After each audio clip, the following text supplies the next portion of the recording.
स्वागत है हमारे चैनल पे।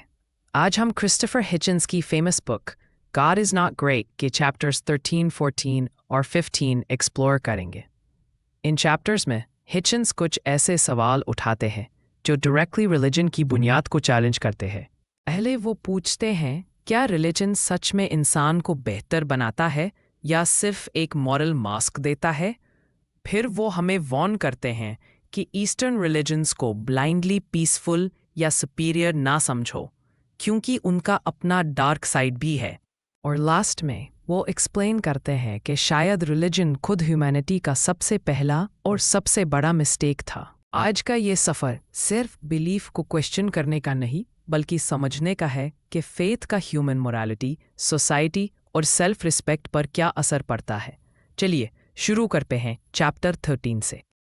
Chapter 13 Does religion make people better? Hitchens start करते हैं एक सिंपल बट पावरफुल सवाल से, क्या रिलीजन सच में इंसान को मॉरल बनाता है? उसका जवाब सीधा है, नॉट नेसेसरली। वो कहते हैं मॉरलिटी रिलीजन से नहीं आई, वो ह्यूमन एक्सपीरियंस और एवोल्यूशन से आई।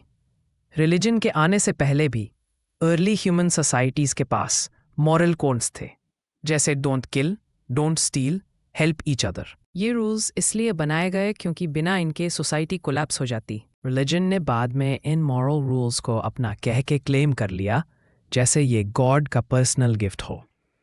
लेकिन सच ये है कि मोरालिटी रिलीजन से पहले की है। हिचन्स पॉइंट आउट करते हैं एक डेंजरस चीज़, रिलीजियस लोग जो क्राइम्स करते हैं वो अक्सर समझते हैं कि वो सही कर रहे हैं क्योंकि गॉड उनके साइड में है। Example, crusades. क्रिश्चियन सोल्जर्स ने हज़ारों लोगों को मार दिया in the name of Jesus, सोच के कि उन्हें हेवन मिलेगा। Modern example, suicide bombers. वो अपनी जान देते हैं और दूसरों की लेते हैं ये सोच के कि वो गॉड की सर्विस कर रहे हैं और पैराडाइस में जाएंगे। हिचन्स कहता है ये क्रिमिनल्स नॉर्मल क्रिमिनल से ज़्यादा डेंजरस होते हैं। एक नॉर्मल क्रिमिनल जानता है कि वो लॉ तोड़ रहा है, लेकिन एक रिलीजियस एक्सट्रीमिस्ट सोचता है कि वो हाईएस्ट लॉ फॉलो कर रहा है। और एक पॉइंट, अगर तुम्हारा मॉरल सिर्फ इसलिए है क्योंकि तुम गॉड से डरते हो, तो वो रियल मोरालिटी नहीं है। रियल मोरालिटी एम्पैथी, अंडरस्टैंडिंग और रीज़न से आती है, फियर ऑफ पनिशमेंट से नहीं। Chapter 14 there is no eastern solution. इस चैप्टर में हिचन्स एक मॉडर्न वेस्टर्न ट्रेंड एड्रेस करता है। ये आइडिया कि ईस्टर्न रिलीजन्स जैसे हिंदुइज्म, बुद्धिज्म या टाओइज्म प्योर, पीसफुल और वाइज होते हैं compared to violent history of Christianity या इस्लाम। वो कहता है नॉट सो फास्ट, हर रिलीजन का अपना डार्क साइड होता है। हिंदुइज्म का एग्जाम्पल फेमस है फिलॉसफी, योगा और स्पिरिचुअलिटी के लिए, लेकिन सेंचुरीज तक इसने कास्ट सिस्टम सपोर्ट किया, एक ऐसा सोशल ऑर्डर जिसमें मिलियंस ऑफ लोग अनटचेबल्स ट्रीट किए गए सिर्फ उनके बर्थ की वजह से। और ये सब रिलीजियस टेक्स्ट्स और ट्रेडिशन से जस्टिफाई किया गया।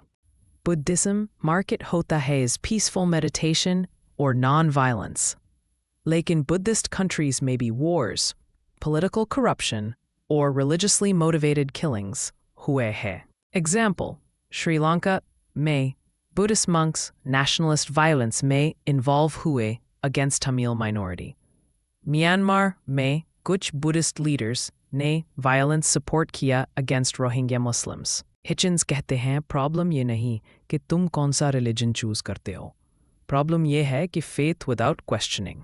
जब तुम कुछ ब्लाइंडली बिलीव करते हो सिर्फ क्योंकि एक होली बुक में लिखा है, तो तुम्हें मैनिपुलेट किया जा सकता है इनजस्टिस करने के लिए। चाहे तुम क्रॉस पहनो, सैफ्रॉन रोब पहनो या बुद्धिस्ट बीड्स। उसका रिमाइंडर, जब तुम क्वेश्चनिंग को फेथ से रिप्लेस कर देते हो, तुम अब्यूज, इनइक्वालिटी और सुपरस्टिशन के लिए डोर खोल देते हो, चाहे वेस्ट हो या east. Okay, chapter 15 religion as an original sin. यह हिचन्स ओरिजिनल सिन का कॉन्सेप्ट फ्लिप करते हैं। क्रिश्चियनिटी में ओरिजिनल सिन का मतलब होता है कि ह्यूमंस सिनफुल बॉर्न होते हैं बिकॉज एडम एंड ईव ने गॉड की बात नहीं मानी और सिर्फ गॉड का फॉरगिवनेस ही उन्हें सेव कर सकता है। लेकिन हिचन्स कहता है कि रियल ओरिजिनल मिस्टेक था जब ह्यूमंस ने मिथ्स और सुपरनैचुरल स्टोरीज चूज किए इंस्टेड ऑफ एविडेंस और रीजन।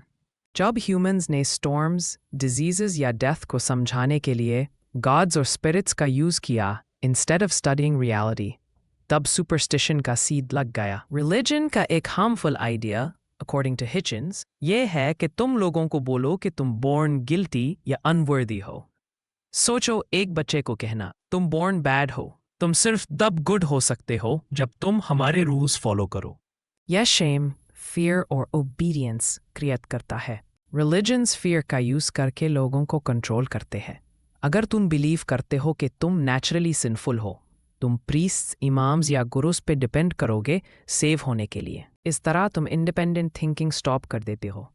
तुम क्वेश्चंस पूछना बंद कर देते हो क्योंकि तुम्हें लगता है तुम गॉड की अथॉरिटी को चैलेंज करने लायक नहीं हो। हिचन्स कहते हैं यह मेंटल स्लेवरी फिजिकल स्लेवरी से भी डेंजरस है क्योंकि यह तुम्हारे माइंड में होती है और तुम खुद इसको डिफेंड भी कर सकते हो। So, in chapters 13, 14, and 15, Hitchens shows us कि morality को religion की ज़रूरत नहीं। वो religion से पहले exist करती थी और religion के बाद भी survive करेगी। No religion, चाहे Eastern हो या Western, violence, corruption या injustice से free नहीं होता जब belief को reason के ऊपर रखा जाता है। और शायद हमारा सबसे बड़ा मिस्टेक था क्यूरियोसिटी और एविडेंस को रिप्लेस करना फियर और मिथ से।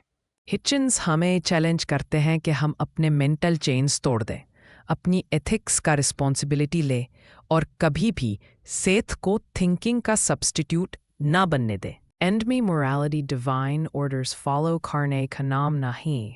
मोरालिटी का मतलब है एक बेटर वर्ल्ड बनाना क्योंकि हम चूज़ करते हैं, ना कि सिर्फ इसलिए क्योंकि हम डर रहे हैं।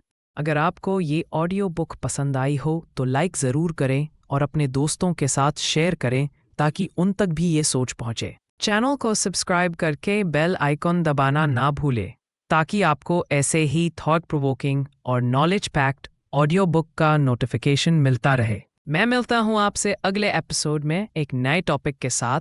तब तक के लिए सीखते रहिए, सोचते रहिए और अपने माइंड को फ्री रखिए।